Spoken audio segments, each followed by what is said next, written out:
Welcome back and thanks for staying with us. Today, I am fortunate to be on the show for the first time.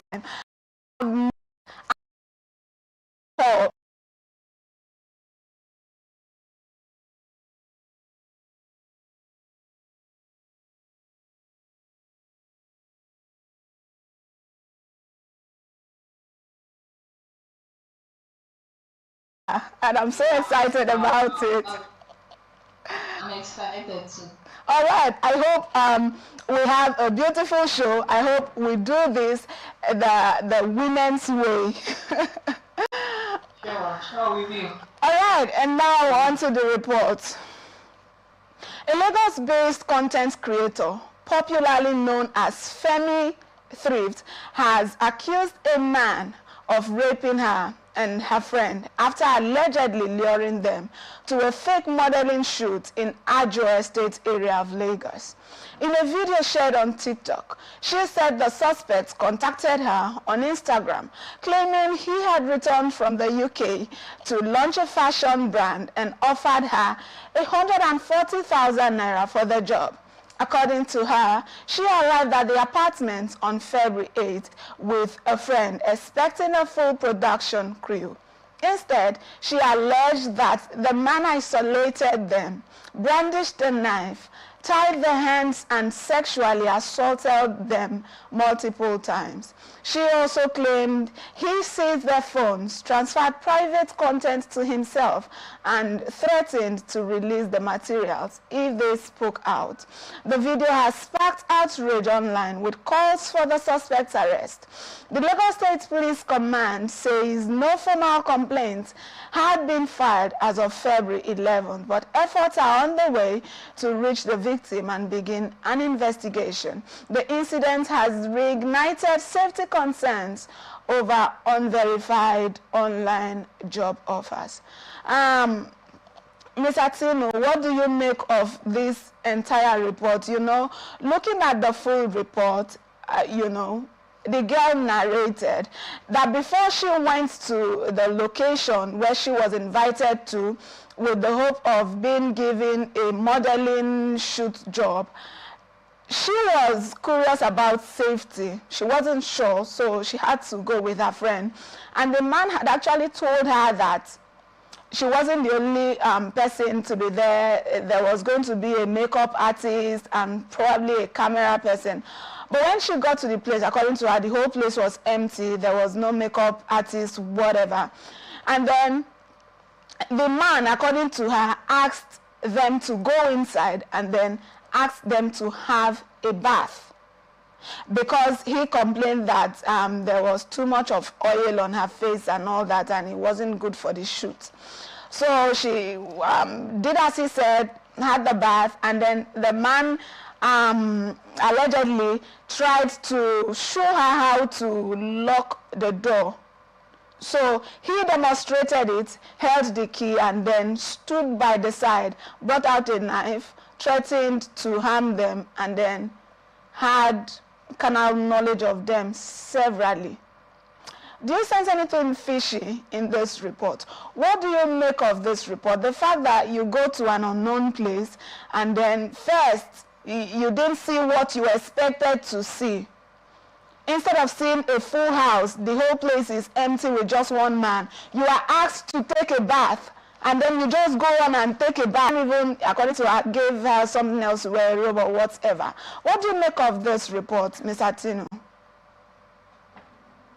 Okay, well, if this report, just as the alleged victim had narrated, then I would say it's quite unfortunate, but it also calls for concern and for caution. You know, these sort of things keep happening. This is not the first time. I can remember very well some time ago in Akwa Ibom how a lady was lured and she was even killed. This one is sexual assault now. Okay. She was even killed, and it was all over the place. If not that she was able to tell some people about her whereabouts. Now, I have this to say: we should be very careful. We know that each time we come out and we try to address issues in the society. Now, the lady is not the issue because she's a victim. She's not the issue because she's a victim. But let it not look like I'm trying to blame the victim here. Okay. Each time things like this happen, I'm always of the opinion that the perpetrator that has carried out such crime should be brought to book and every necessary action taken against him. But then it is very true that we cannot do away with bad people in society. That's just the truth. That is the reason we need to be very careful. We need to be very careful in everything we do. It's like okay, in biology we learned that we have 5 senses. Okay. And then I'm saying that ourselves to be able to detect, to see things beyond what we are seeing ordinarily. Okay, you got to a place and you're expecting to see this and this. Okay, first and foremost, this person came up and he asked you. These are days of internet usage, and we have LinkedIn, we have a whole lot of sources we can use to find out about people before we really have anything to do with them. Okay. So I think first and foremost, she was supposed to run a thorough check on that person. I think she still tried by going with a friend. Yeah. But that was really not enough because the friend could not even defend her. I mean. But two of them now became victims. So first and foremost, she should run a check. She should have run a check on whoever was on the man to verify the authenticity of the whole thing. Oh yes, that is what she would have done. And then on getting there too, I'm noticing that the environment is not like the people she was expecting to see. We are not there on ground. That one is another red flag and a danger sign. So, but not to blame her. It's just when things like this happen, we need to learn from it. Young ladies especially. I'm a young lady. I know the times. I know the times I was looking for a job, and I get to meet some situations where I'm not really comfortable with, and something just tells me I'm going to be in trouble. Then I just pull out from such. So I know, as a content creator, I know she was trying to grow our brand and all that, but we should be careful. And then to the perpetrators of this kind of evil, I don't know what, because it's beginning to shift now from, okay, maybe when a girl is raped, now they'll say, how was she dressed? Even though that question is not relevant, it's not supposed to be asked. They ask, how was she dressed? Where did she go and meet him and all that? But this one is a young lady trying to be responsible. And this happens to her. That tell us that the pattern of carrying out all these crimes are beginning to change. Yeah. They are beginning to change. So whether you are a very responsible lady or a young man, they are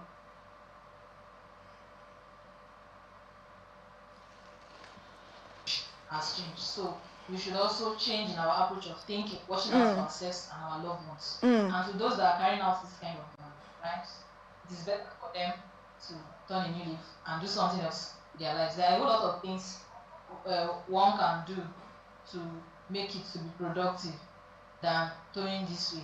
And again, the arm of the law should be should extend so much to this kind of people.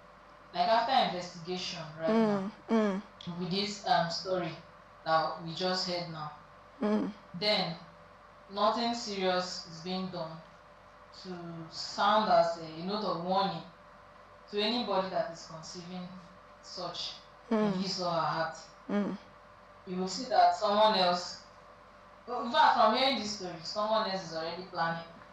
I mean, someone else is already planning, because the person will now say, okay, the man should have done so and so that the story will not come public.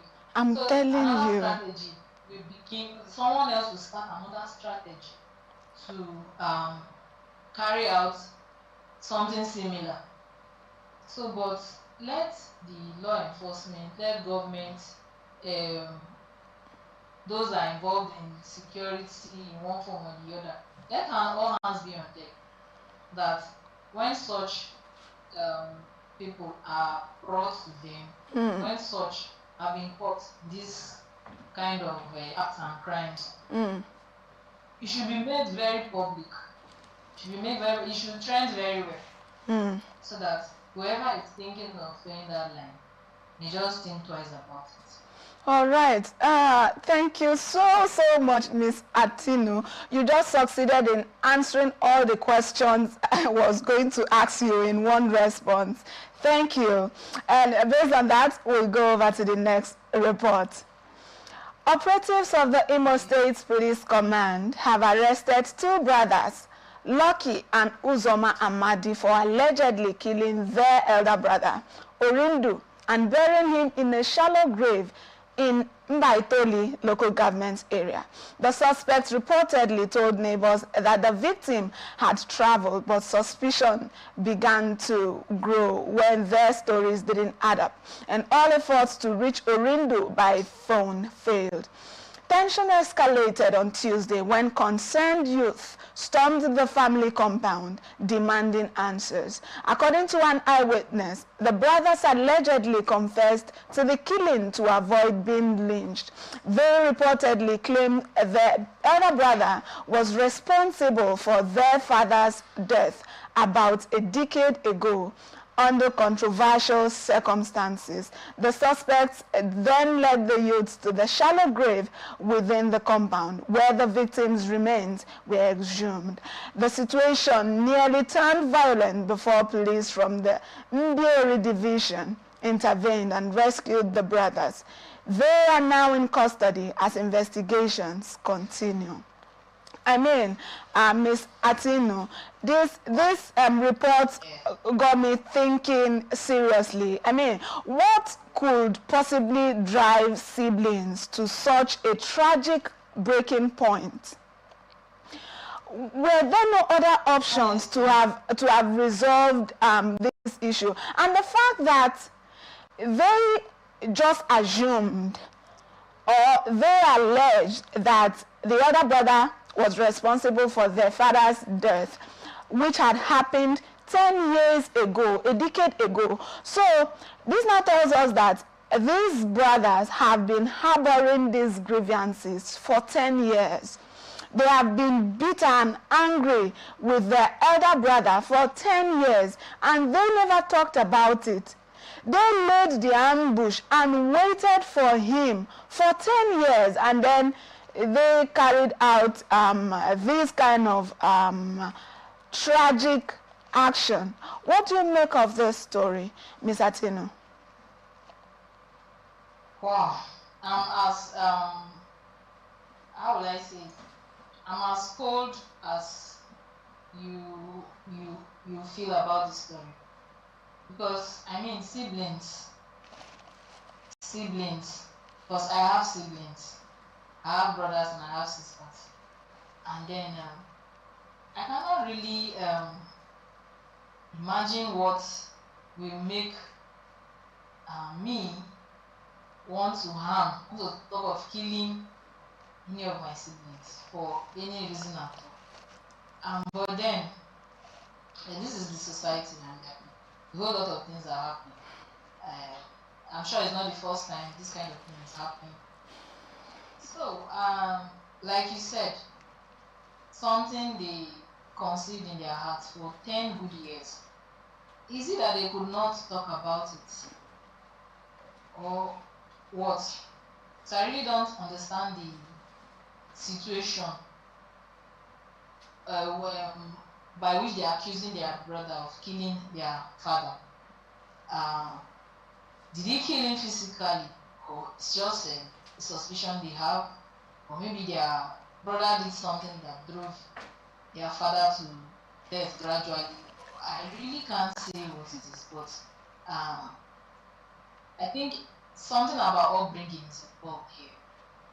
Something about upbringing is involved. Yes, there are homes where there is no love. There are homes where there is no love, because if there is love at home, why should I accuse any of my siblings of killing my father? I mean, There is love at home. I mean, And then, why should I now even kill or harm any of my siblings? So it goes to show that there is no love at home, and poor upbringing. Because how could they have conceived? I'm just thinking, they were probably living in the same house for these 10 years, and then they never even showed their brother that we didn't show anywhere that they were going to do this to him because of this. And they could not even have them. They could not even talk about it. Let's begin from there. At least siblings, when they have a misunderstanding in the family, even your friends, when you have a misunderstanding with someone, it's best to talk about it. It's best to show that you're not happy about this thing. Then if there's a misunderstanding, it gets cleared. So, but then harboring something as serious as this for 10 good years and coming up with this kind of crime, now they are in trouble, because I'm very sure that they will not be able to prove that their brother killed their father. And even if their brother killed their father, are they supposed to take laws into their hands? I mean, no. It's just like paying evil with evil. You're angry. Let's assume that the brother actually killed the father. You are angry because your brother has done something wrong. Killing your father was wrong. Now you are now also doing the evil that your brother did, doing something wrong to correct what is already wrong. I mean, in a way, talking about the fact that they had these grievances in their mind for this long. Is it that they never talked about it? And then this now brings us to also look at the importance of communication in conflict resolution, even in families and societies. Do you think that these tragic incidents could have been prevented if these people talked about it? Probably they called their brother and asked him questions. Did you do this? And then probably brother will give his own part of the story or apologize if he did it or something. Do you think that this could have been averted? And then what does all this have to tell about the importance of communication in conflict resolution, in marriages, in families, and in the society at large? Okay. Communication. Let me begin with this last one you dropped. Communication is very important. Communication is very important. I always tell my friends that to me, I see it as a sin to read someone's mind, to assume that this is what is in your mind, this is what I have in mind, or something that happened behind you, something you're not sure of, and then you assume and conclude. To me, I see it as a sin, and these are the kind of things that lead to sometimes jungle justice. You see someone come to accuse somebody of something that they are not even, the person is not even aware of. Before you know, that person is lynched to death. Amen. Because there is no communication. What happens to why did you do this? Or this is what I feel, this is what I think. Okay, what really happened? And then explanations will be taken. Where it's not clear, you get cleared. So communication is very important. The breakdown we most families now have in marriages is because there is no proper communication. We now live in a world where there are so much distractions for things that are supposed to be for good, are both serving good and then bad at once. We are so distracted with time, distracted with social media, distracted with a whole lot of things, and then we just get carried away by the important things that should be doing. So if there was proper communication, I know that this kind of crime will not happen. This kind of crime will not happen. Now, imagine their brother is dead. They also may be sentenced to life imprisonment or something for killing. An entire family is now perished. And yes, the entire family is just nowhere to be found.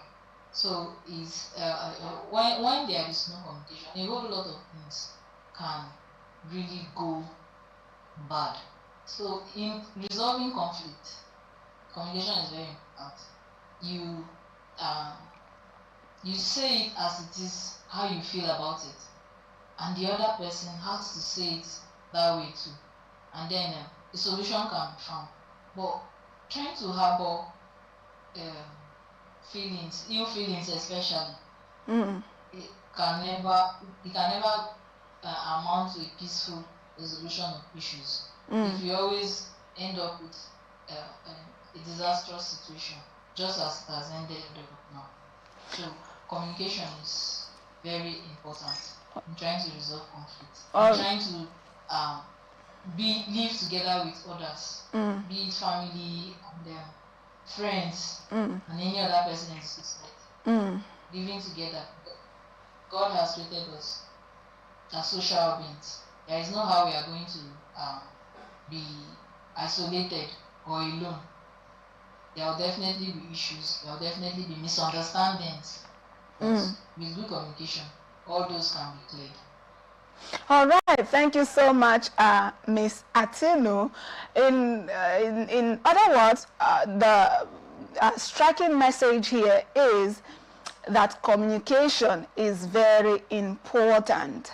Before we resort to crimes, talk about it. Say it how you feel, how you see it. How do you feel about it? Say it rather than harboring it and then taking actions that you later regret. Talk about it. Now let's move on to the next report.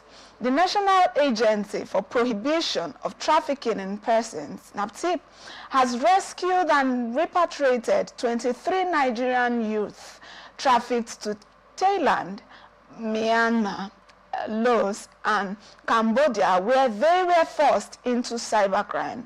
The victims were allegedly lured with fake promises of scholarships and lucrative jobs, only to be trapped in organized scam operations targeting victims in United Kingdom, Ethiopia, and Canada, according to the NAPTIP. The trafficked youths were trained in romance scams, cryptocurrency fraud, and fake investment schemes. They were housed in guarded hostels, closely monitored and forced to meet daily fraud targets. Those who resisted were reportedly tortured, with some victims alleging extreme abuse inside what was described as a dark room. The rescue operation was carried out in collaboration with international partners, including Eden in Myanmar, the British government, and the Nigerian embassy in Bangkok. NAPTIP's Director General Binta Bello described the trend as a disturbing new dimension of human trafficking and warned young Nigerians to be cautious of overseas jobs and scholarship offers that may be fronts for transnational crime. What do you make of the story, Ms. Atinu? I mean, why are Nigerian youths always always very, very vulnerable to overseas scam, alleged job opportunities, scholarships, and all of that. Why do Nigerian youths always fall into this trap? And then looking at the nature of this very trap, you see, this is quite unusual. We are quite familiar with the sex trafficking where young women are moved out of the country to be involved in prostitution. But in this case, young men are moved out of the country and then forced to indulge in cybercrime.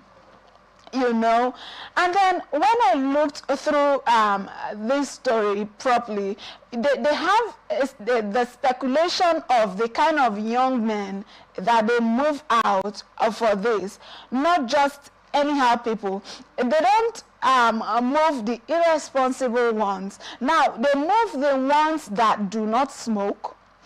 They move the ones that are intellectually sound. You have to be very sound intellectually. You have to be responsible. You have to be smart. You have to have AI skills, cyber tech skills, and all that. And imagine a youth who is responsible as to fit into this speculation that they need. Imagine a youth that is supposed to have a bright future, that is supposed to be useful to our country, the useful ones moved out of the country and then forced to involve in cyber crimes. And then we see our youths keep falling into these traps by these perpetrators, these people. What do you make of this report? What could be the cause of this? Why do they always fall prey to these traps? Could it be the case of unemployment in the country? Could it be the economic system? Who or what do we hold responsible for these kind of reports? Ms. Atino. Wow. Just as he said, the most disturbing thing about this story right now is not just that this happens to young people, young Nigerians. It is because it happens to young, intelligent, responsible Nigeria that we are just looking for a way out, to do something for themselves because of the society that is failing somehow. Yes, unemployment is part of the reason an average Nigerian youth wants to just move out and they seek greener pastures. Because if we had enough employment and an enabling environment for the youth to grow, it wouldn't be so bad that every average Nigerian wants to go out. Then sometimes it becomes like desperation, and just look at the way they came this time around. Scholarship, job, and it sounded good. All forms of human trafficking that has always happened does not usually come like it is human trafficking. But if they want to traffic girls for prostitution, they would always tell you there is one job somewhere, just find some story to tell, and then before the person is aware of what is going on, when they find themselves where they are going to, find out that this is what they have been taken for, and then there is no solution at that point other than to cry for help somehow. So it is really disturbing that, just like I said before, when you are trying to unravel, when you are trying to understand the perpetrators of evil are discovering new ways to do this. I mean, so it's really disturbing. It's really disturbing, and it calls for caution again. It calls for caution. Whatever you want to do as a young person, as a young Nigerian, please do proper check. Do proper check. I think there should be an avenue for like agencies run by the government that would that people can go and do checks on these things. You want to travel abroad for school. Who is this person? What's the agency? Are they registered? Are they properly? Are they following the proper channel? Like, find out very well whatever you want to do before you get involved, because it is really crazy right now. Imagine taking harvesting organs of young responsible people. When we are trying to say don't smoke because of your health, and then this person did not smoke, but now doing the right thing that is expected has now become a disadvantage to him. That his organ is targeted for organ harvesting, and then you are a brilliant young Nigerian. You are in IT, you are in cyber security and all that, which is commendable, is what we want our youth to get involved in.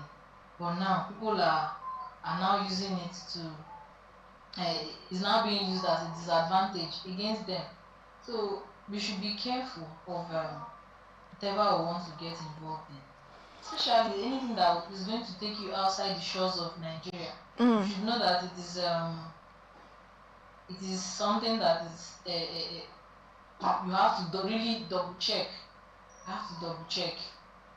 Avenues should be made, as I said before, for us to be able to check out what is genuine or not, and then